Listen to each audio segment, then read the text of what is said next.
1분 1초가 행복한 남자 장두식 치매 예방 전도사입니다. 이번 시간에는 그 오피니언, 그 국가 소멸 부르는 한국의 초저출산, 정말 제목처럼 아주 심각합니다. 이 이야기는 오늘의 생각에서 전영기 시사저널 편집인의 이야기를 한번 또 들어보겠습니다. 고대 로마는 문명의 극성기를 맞아 당대의 쾌락과 행복을 추구한 나머지 자녀들의 출산을 꺼리는 사태에 이르렀다. 시오노 나나미의 기념비적인 역사소설 로마인 이야기엔 전쟁이 아주 계속되고 국가의 생존이 도전받던 기원전 2세기까지만 해도 로마인은 구리쿠스 형제의 어머니처럼 자녀를 10명이나 갖는 여성이 드물지 않았다는 내용이 또 나온다.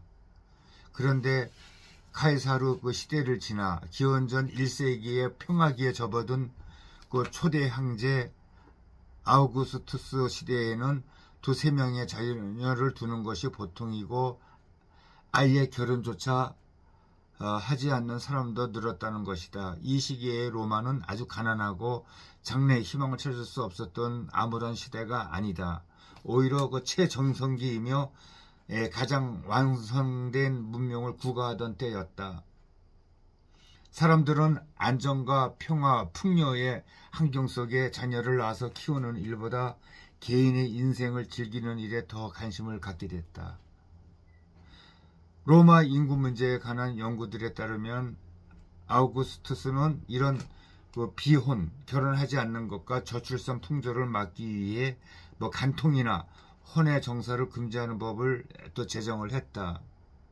이어서 정식 혼인에 관한 법률을 입법을 했는데 이 법은 결혼하지 않는 정년기 여성에게 독신세를 또 부과하고 셋째 아이를 낳아야 이를 면하도록 했다고 한다. 또 자식을 갖지 않는 남자의 공직 등용도 또 제한했다. 당시 로마의 시대의 정신에 따라 결혼과 출산을 하지 않는 자는 국가 건설, 또 국가 방위 등 국가에 대한 국민의 책임을 다하지 않은 자로 보고 경제적 또 사회적 불이익을 또 준 것이다. 이렇듯 국가 인구를 유지하려는 아우구스투스의 노력 등 효과에 힘입어 4대 클라우디우스 황제 때는 로마 제국의 인구가 1억 2천만 명에 달했다고 한다. 그런데 로마가 멸망하던 기원 후 476년의 인구는 5천만 명으로 축소됐다고 연구학자들은 또 지적을 하고 있다.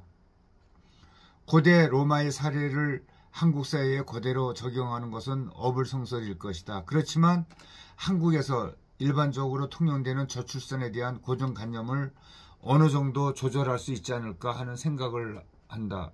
우선 저출산의 원인이 사회 경제적 조건의 문제라는 관념이 우리 사회를 그것도 지배하고 있는데 또 그런 것만은 아니라고 시각을 교정할 필요가 있다고 본다.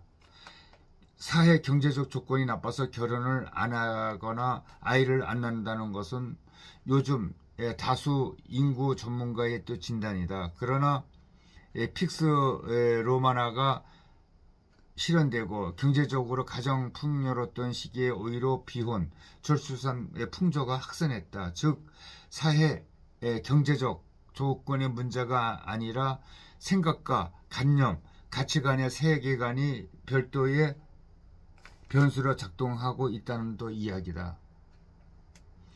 비혼 및 저출산의 문제는 경제적 지원을 많이 해주는 방식만이 아니라 법과 제도적 정비, 정신과 문화의 전환을 통해서도 해법을 찾아야 한다는 점이다.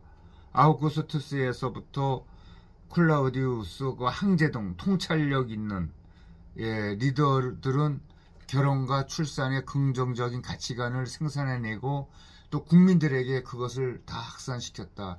그들은 공동체와 생명의 지속 가능성을 중시하고 구성원들의 헌신과 책임을 강조하는 국가관 또 세계관을 로마인들에게 심으려고 했다. 이 시기의 로마와 비교하면 지금의 한국 사회는 특히 청년 사회엔 비극적 세계관이 지배적으로 흐르고 있는 것 같다. 로마는 전체적으로 인구 경쟁력을 유지할 수 있었다. 세월이 흘러 인구수가 절반 이하로 줄어들자 로마는 아주 망하고 말았다.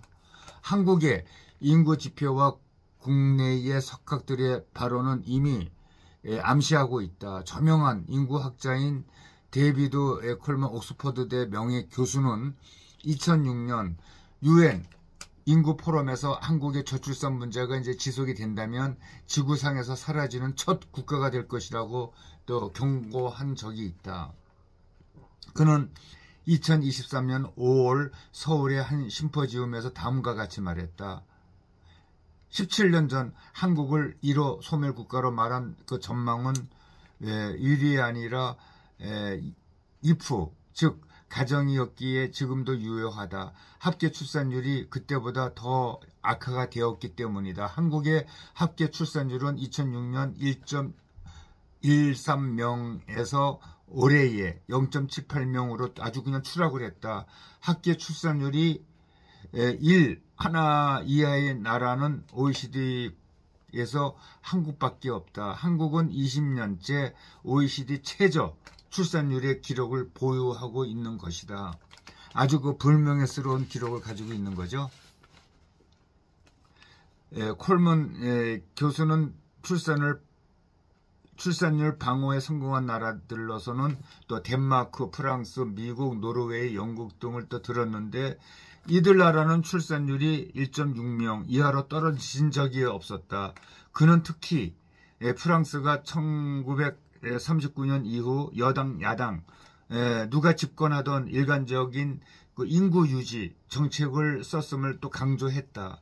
인구 문제의 접근법을 직접적인 그 돈의 그 지원에서 정치적 결의와 국민적인 합의 그리고 법 제도적 전진 의식과 문화 등 상징 자원의 개발적으로 패러다임 전환을 할 때가 온 것이라고 이렇게 또 지적까지도 또 했다. 그렇습니다. 이 이야기는 또 오늘의 생각 전영기 시사저널 편집인의 쓴 기사 저널 이야기입니다만은 정말 우리나라의 그 저출산 위기가 코앞에 닥쳐와 있습니다. 정부에서는 손 놓고 있지는 않게 있지만은 그래도 눈에 보이는 정말 앞으로 출생률을 좀 높일 수 있는 그런 정확한 통계라도 볼 수 있도록 적극적으로 힘을 써야 되는 시기가 아닌가 이렇게 나름대로 또 생각도 하고 있습니다. 감사합니다.